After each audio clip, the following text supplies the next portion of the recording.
अस्सलामुअलैकुम नाज़रीन, JN news HD के साथ मैं हूं नाइला भट्टी। नजर डालते हैं आज की अहम खबरों पर।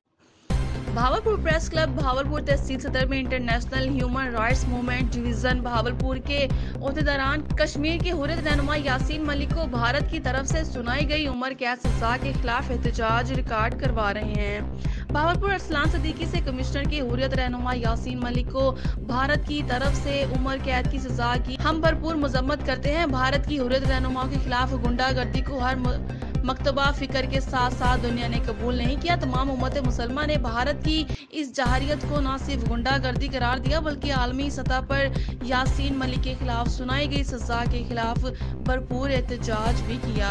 International human rights movement division Bahawalpur के ओहदेदारान ने भावलपुर के मुख्तलिफ मुकामात पर एहतजाजी रैली और प्रेस कॉन्फ्रेंसेस के जरिए आलम इस्लाम की तवज्जो मबजूर कराने में अहम किरदार अदा किया। नेशनल ह्यूमन राइट्स मूवमेंट के Bahawalpur division chairman major retired Sadaqat ने एहतजाज में इजहार ख्याल करते हुए कहा कि हम इस मसले को आलमी सतह पर भरपूर तरीके से उजागर करेंगे।